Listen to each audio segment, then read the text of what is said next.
La siguiente ponencia pues, nos la va a ofrecer Ícaro Obeso Muñiz, que es profesor ayudante doctor del Departamento de Geografía de la Universidad de Oviedo, investigador adscrito al Instituto de Recursos Naturales y Ordenación del Territorio Indurot, miembro del Grupo de Investigación Estudios Jurídicos Sociales sobre Territorio y Desarrollo Urbano Sostenible, GTDS, y del Centro de Estudios de Geografía y Ordenamiento del Territorio, CEGOT, Unidad de Investigación de las Universidades de Oporto y Coimbra, respectivamente, y miembro del equipo de dirección de la Cátedra 2030 Concepción Arenal.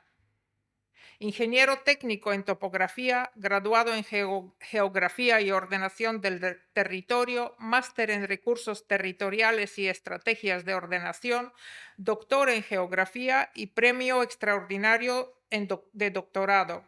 Dispone de experiencia tanto en la empresa privada como en la administración pública. Ha participado en varios proyectos de investigación y en varios contratos con empresas. Imparte docencia en las asignaturas de planeamiento urbanístico y ordenación del territorio. Poco más se puede decir. Ya. Adelante.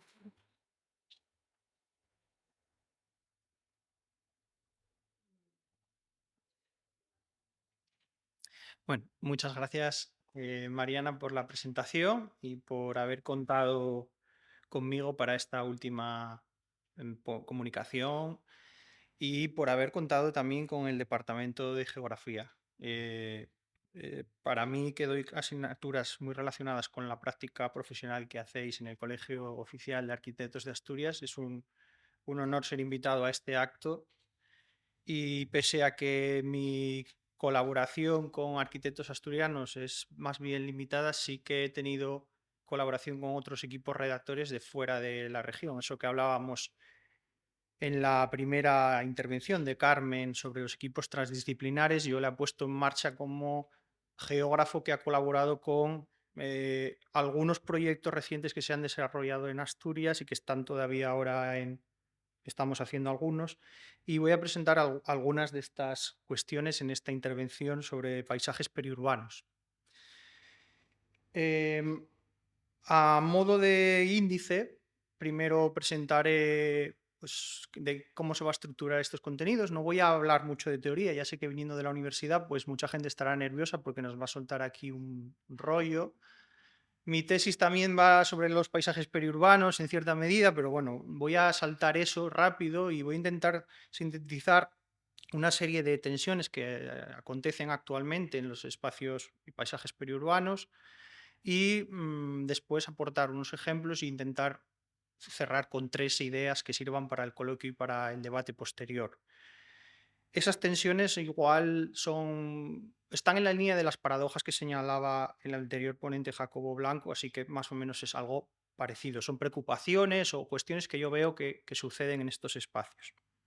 Los ejemplos, muchos son proyectos en los que he participado tangencialmente, no es que lleve yo la voz cantante, pero en los que conozco bien su desarrollo. La parte teórica simplemente quería mostrar algo del marco conceptual, porque cada vez que hablamos de estas interacciones entre campo, ciudad y naturaleza, acaban apareciendo lo periurbano, lo suburbano, lo rurburbano, la ciudad difusa, y es una preocupación que a mí ha centrado gran parte de mi investigación académica y que he sintetizado en un marco teórico que está publicado en ese artículo y que lo dejo ahí para el que lo quiera. No voy a entrar a decir lo que es cada cosa ni de dónde vienen los términos. Simplemente que hay como 3 ámbitos de conceptualización bien diferenciados a lo largo de la historia, y es la dicotomía entre el campo y la ciudad, que establece franjas, anillos, espacios, la que lo interpreta como un espacio continuo, como si fuera un gradiente entre 2 focos, que serían la ciudad y el campo, lo que pasa por ahí por el medio. Y otro de los trabajos, de las aproximaciones quizás más de las ciencias sociales, es la que interpreta estos espacios a partir de los movimientos de población. Los movimientos de población que hay entre centro y periferia, y bueno, pues antes ya se han visto algunas cosas de estas. Aprovechando el concepto de Zwischenstadt, entre ciudades en alemán de Thomas Sievers, una obra del año 97, que básicamente conceptualiza el paisaje que se desarrolla entre Frankfurt y Darmstadt, pero lo expande para muchos de los lugares de las periferias urbanas europeas.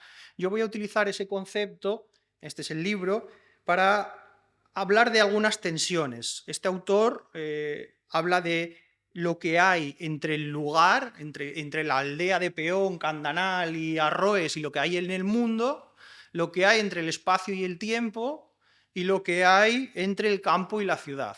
Ese libro es una reflexión muy interesante, no disponemos aún de traducción al español de esta obra, sí que lo hay al francés, al inglés, así que animo al Colegio de Arquitectos que, bueno, pues quizás podemos recuperar esas colaboraciones que tan buen fruto dieron hace ya muchos años, cuando se publicó la tesis de Sergio Tomé, con portada de Andrés Diego Yaca, que es de mi pueblo, es otro de los lazos que tengo con la arquitectura asturiana. Así que, bueno, este libro sería interesante para todos, porque estas periferias urbanas contemporáneas se reproducen mucho en el noroeste peninsular, donde tenemos una difusión o una dispersión del medio rural histórica de la pequeña aldea, a la que se van superponiendo capas diferenciadas con la relocalización de funciones tradicionalmente urbanas que se sitúan sobre el medio rural.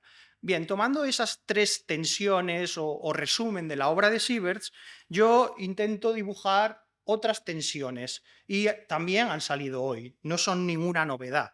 Yo soy muy joven, no vengo aquí a descubrir el mundo. Los que tenéis más años probablemente ya habéis llegado a ellas antes. La tensión entre la compacidad y la difusión.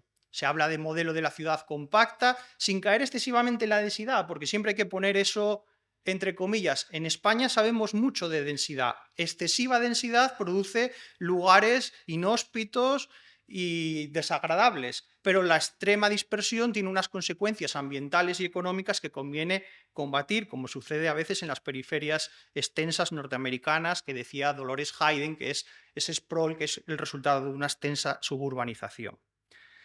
Paisajes productivos e improductivos. Tenemos desde lo barbecho social, que sucede en las periferias de las ciudades, es decir, esos lugares que se dejan a propósito, a la espera de obtener mayores réditos, que no se usan porque simplemente se está esperando la oportunidad de obtener una plusvalía que nos permita obtener mayor rentabilidad, y esos paisajes productivos que ya, al estar entre lo urbano y lo rural, ya no es simplemente la economía agraria tradicional, sino que hay más funciones, como decían antes Tony en el CETIC o José Tuñón Bárcena sobre Bueño. Existen más funciones en estos espacios y veremos a ver qué tipo de producciones hay.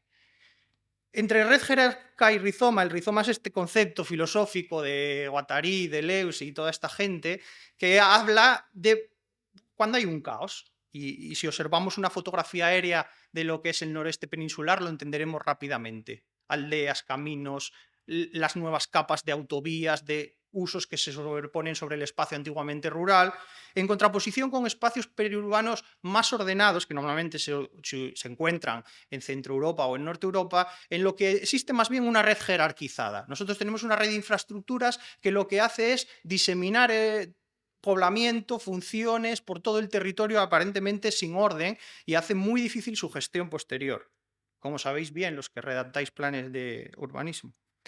Y también entre democracia y política y poder y laxitud. Por un lado tenemos las sociedades civilizadas que se rigen sus problemas por mecanismos democráticos y que tienen unas normas y unos instrumentos, es decir, entendida la política como la gestión de los asuntos públicos, no como la actualidad de los partidos, que eso es un poco como la salsa rosa, no, digamos la política en general.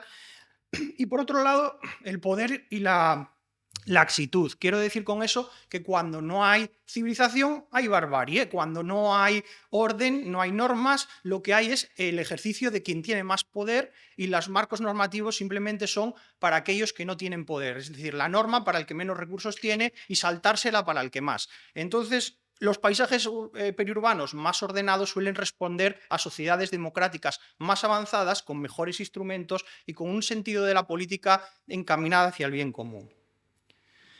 El primer ejemplo que quiero traer es sobre el urbanismo, la escala municipal, la que más trabajamos aquí en nuestro entorno. La revisión del Plan General de Llanes, que como sabéis está formado por una UTE, Carmen Andrés, Llanos Macià y Plan Urbanismo, pues ninguno son asturianos, pero contaron conmigo. Bueno, en este plan lo que quiero traer simplemente, esa es la localidad de Posada de Llanes, que está en negro, y el cuadrado verde es el pueblo o la aldea de Lledías. Ese pueblo está íntegramente en una zona pintada de rosa, en la imagen de la izquierda, que es el resultado de extraer la cartografía de suelos de alto valor agrológico, aquellos suelos que tienen más capacidades para el laboreo sistemático, mejores pendientes, mejor orientación y que por tanto son terrenos más fértiles. Esta idea yo la adquirí a base de asistir a otras reuniones, pues por ejemplo del Anillo Verde de Vitoria, del Parque Agrario de Fuenlabrada, del Delta de Llobregat, del concepto de bioregión, del suelo como recurso no renovable y todas estas cosas. Pero ¿cómo se lleva a la práctica? Se coge esa cartografía o se hace nueva. En Asturias no tenemos la clase 1, que es la más productiva, sino que tenemos la clase 2 y la clase 3. La clase 2 es el color amarillo, que suele corresponder con vegas, en ese caso el río Bedón, y la clase 3 es eso todo que rodea a Posada de Llanes. Yo lo conozco bien, como decía, yo soy de allí y Andrés Diego Yaca también.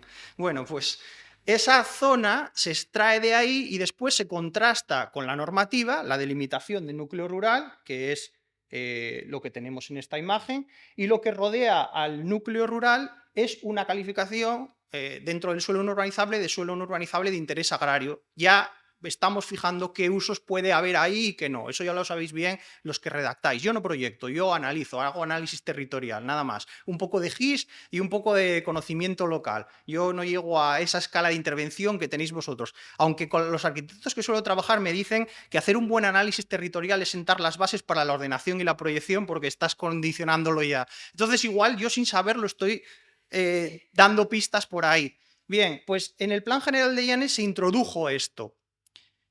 Plan General de Llanes, vamos a ver, no se aprobó todavía, para los que no lo sepáis, llevamos 40 años sin plan. Es los documentos previos y ya veremos si se aprueba. Esta fue una de mis pequeñas y modestas aportaciones.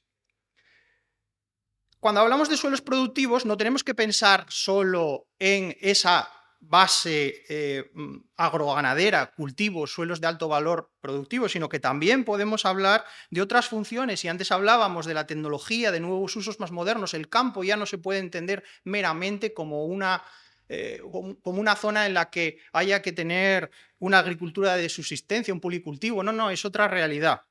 Este plan está aprobado, no está hecho, es el Plan Especial de Ampliación del Parque Científico Tecnológico de Gijón, en el que el equipo formado por los arquitectos Rueda y Vega, Paisaje Transversal, y me falta ponerlo, los consultores Compás, que son ingenieros civiles de Zaragoza, que se me han olvidado. Y por cierto, hay aquí una persona en la sala que sabe de este proyecto más que yo, por lo menos una. Y en este plan también se trata de intentar incorporar funciones en un entorno que es la zona de Somió, Cabueñes, Deva, del este gijonés, que sabéis que está caracterizado por un desarrollo en las últimas décadas de baja densidad, que es una de las cuestiones que vamos a tratar más adelante, e intentar incorporar, dar cabida a la demanda de nuevas funciones relacionadas con las nuevas empresas, porque el parque científico tecnológico se ha quedado sin salida. Aquí era donde estaba actualmente la antigua pecuaria. Pongo esta imagen un poco así, render en 3 dimensiones, porque siempre que hablo con arquitectos me echan en cara que los geógrafos abusamos mucho de las 2 dimensiones, de los planos y de las fotografías aéreas. Bueno, pues aunque no lo haya hecho yo, aquí hay 3 dimensiones para ver un poco la volumetría. En este espacio se trata también intentando convertir esto en una nueva centralidad, porque si estamos en un entorno disperso tiene que haber lugares donde haya servicios y equipamientos y que no sea toda una difusión continua, como sucede aquí. Esto sería lo que el geógrafo Álvaro Domínguez, portugués de la Universidad de Oporto, pero que da análisis territorial en la Facultad de Arquitectura de Oporto, una facultad muy prestigiosa, Álvaro Siza y determinados y más gente muy famosa. Álvaro Domínguez es el que da allí geografía, es una persona muy especial, otro que no está muy traducido al español y que convendría conocer. Álvaro Domínguez diría que esto es un ornitorrinco, un paisaje transgénico, porque el ornitorrinco durante mucho tiempo no se sabía si era un mamífero, si era un pato, si era un pájaro. Pues los paisajes que tenemos en nuestras periferias del área central muchas veces responden a esta fisonomía. a esta descripción, porque no sabemos si es rural, si es urbano, y entonces, ¿cómo era aquella frase? En los claroscuros surgen los monstruos. El corredor que va desde Meres hasta Prubia, la carretera de Viella, ha ido convirtiéndose en un corredor industrial sin ordenación. Y esto es un reflejo de lo que para mí sería lo más crítico de lo que tenemos que resolver en Asturias.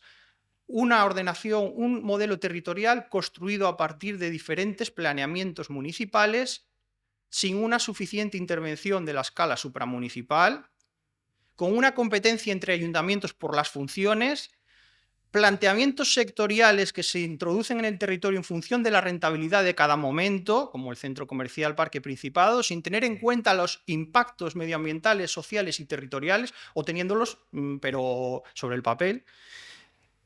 En definitiva, acabamos construyendo un modelo de difusión urbana que responde más a un rizoma que a una red jerárquica. En contraposición, voy a poner un ejemplo de buena solución, ordenación territorial en la periferia de Hannover, Kreuzberg. Yo tiro mucho de referencias alemanas porque Oviedo está hermanado con Bochum, ¿no? Pues al nivel académico también. Yo he estudiado en la Universidad de Bochum, asignaturas de urbanismo y ordenación del territorio, y he trabajado allí, y bueno, pues por eso un poco de conocimiento de estas cosas. Kreuzberg es un barrio que está en el borde, en el sur este de Hannover, muy pegado a donde está el recinto ferial. En el año 2000 se celebró la exposición universal, creo que era de Hannover, con el tema del desarrollo sostenible, y entonces quisieron hacer al lado un barrio de estos verdes, ecoresilientes, o como lo queráis llamar, porque las etiquetas a mí me dan un poco igual.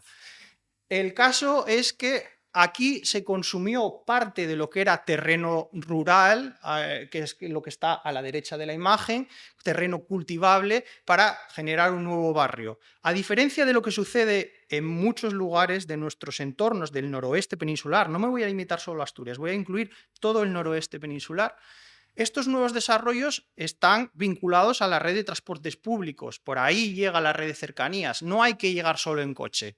Y nosotros tenemos cada vez más territorios dependientes del automóvil, con lo que en los próximos años vamos a ver en qué va a parar esto, si no vamos a tener una revolución social al estilo de los chalecos amarillos, porque en cuanto empiece a escasear, bueno, si conoce Francia bien Carmen Salazar, sabe de lo que hablo, si las periferias cada vez son más extensas, de baja densidad, si las relaciones campo-ciudad son más dependientes, aumenta el precio del combustible y las clases populares viven más lejos, se van a rebelar si no ofrecemos solución. Pero ¿cómo ofrecemos solución en un territorio que se ha construido a base de voluntad individual, de planes sectoriales y no de una concepción integral? Pues lo tenemos muy difícil. El barrio de Kreuzberg tiene además una peculiaridad que a mí me gusta resaltar. Todos estos barrios verdes, resilientes o sostenibles, acaban por convertirse en una especie de refugio social para clases acomodadas, como sucede en Hammarby, en Estocolmo, en el territorio que ocupaba anteriormente las instalaciones portuarias, que es un barrio delicioso, pero que no vale para todos los suecos.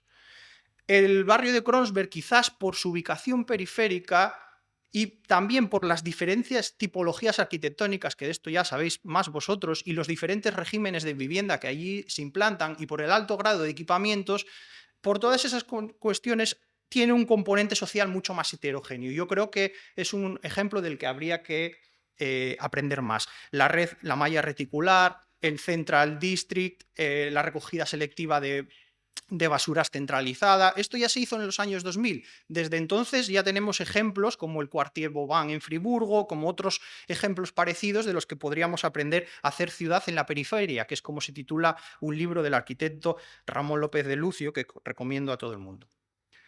Mi último ejemplo y aportación también tangencial fue al equipo conformado por Landlab de Miriam García, que es asturiana, aunque ha desarrollado su carrera sobre todo en Barcelona y en la Dirección General de Urbanismo y Ordenación del Territorio en Cantabria, y Paisaje Transversal, que son unos chicos más o menos de mi edad y que son mis amigos, y por eso he entrado yo en este mundo.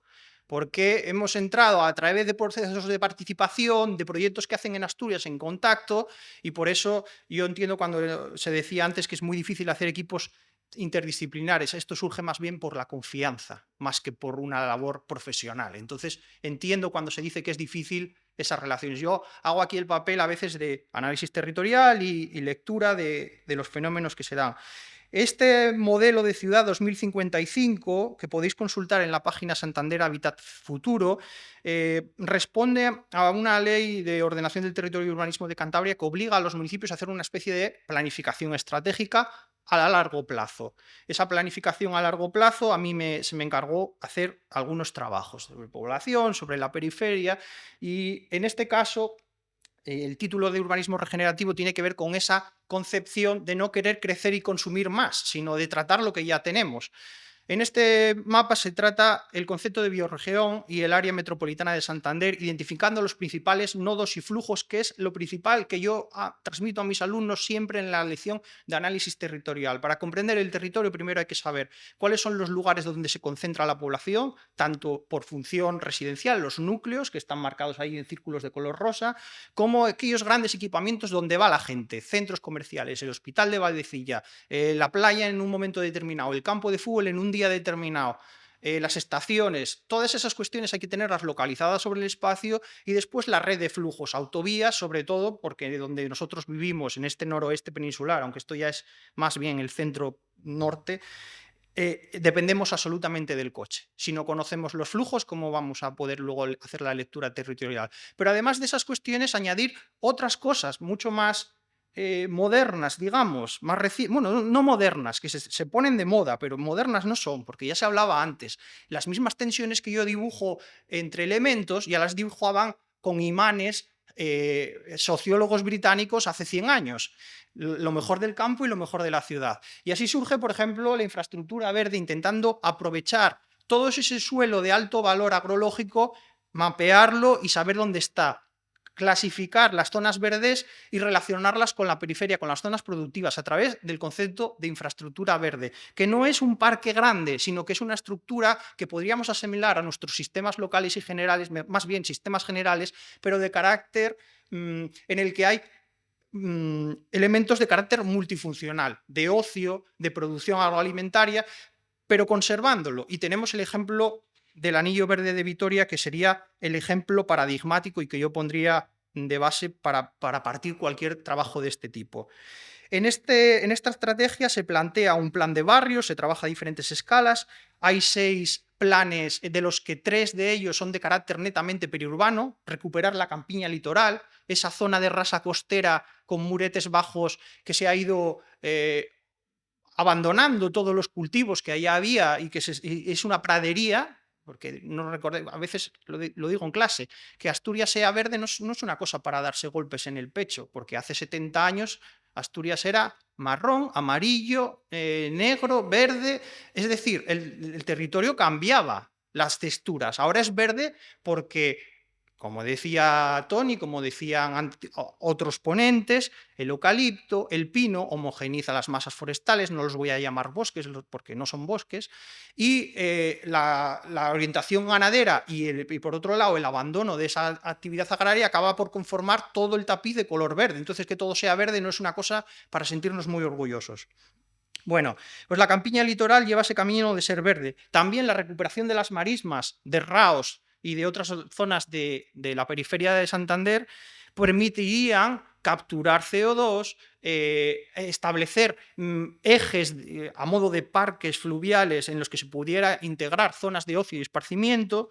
La vaguada de las Llamas, que ya está inmersa en la ciudad, donde está el campus de Santander y que va a dar hasta el Sardinero. Todos esos serían los 3 proyectos más metropolitanos. Hay otros 3, pero bueno, vamos a decir que los periurbanos serían esos. Aquí. Entonces, para finalizar, yo quería dejar simplemente unas ideas, unas ocurrencias o reflexiones, bueno, dependiendo de los series que las tomemos, para el posterior debate y coloquio. Y una de ellas sería que no podemos afrontar estos espacios, que son en los que suceden la mayor parte de las transformaciones de nuestro tiempo, porque es donde donde más laxo es el marco normativo, donde más presión hay de los agentes económicos, más accesibilidad territorial, más proximidad a las autovías, es donde suceden más grandes cambios. Amazon, el polígono de Boves, la Zalia, Las grandes operaciones suceden en los espacios y paisajes periurbanos y no podemos afrontarlas desde un único paradigma económico, ambiental o de la movilidad. Es necesaria una planificación integrada. Por otro lado, los paisajes periurbanos no se circunscriben a un límite administrativo, lo superan. Por lo tanto, también hace falta una escala supramunicipal. Y finalmente, no podemos interpretar, y esto lo he vivido en procesos de información pública, muy dolorosos para mí, ver cómo la gente interpreta, la gente quiero decir, no un especulador, cualquiera de nosotros que tenga una parcela, interpreta el suelo como un banco y quiere entrar en núcleo rural, como sea, no quiere estar fuera, porque de ahí puede partir la obtención de una plusvalía y una mejora notable para su vida. Superar el concepto del suelo como un recurso económico, meramente económico y no como un recurso renovable es una tarea que trasciende la ordenación del territorio y el urbanismo, es una tarea social y no se entiende. Y eso es por mucho que lo ponga la ley lo aguanta todo, pero al final los comportamientos humanos son los que son. Entonces, con estas 3 ideas yo quería lanzarlas para el debate y nuevamente agradecer a Mariana y al Colegio de Arquitectos por su invitación. Muchas gracias.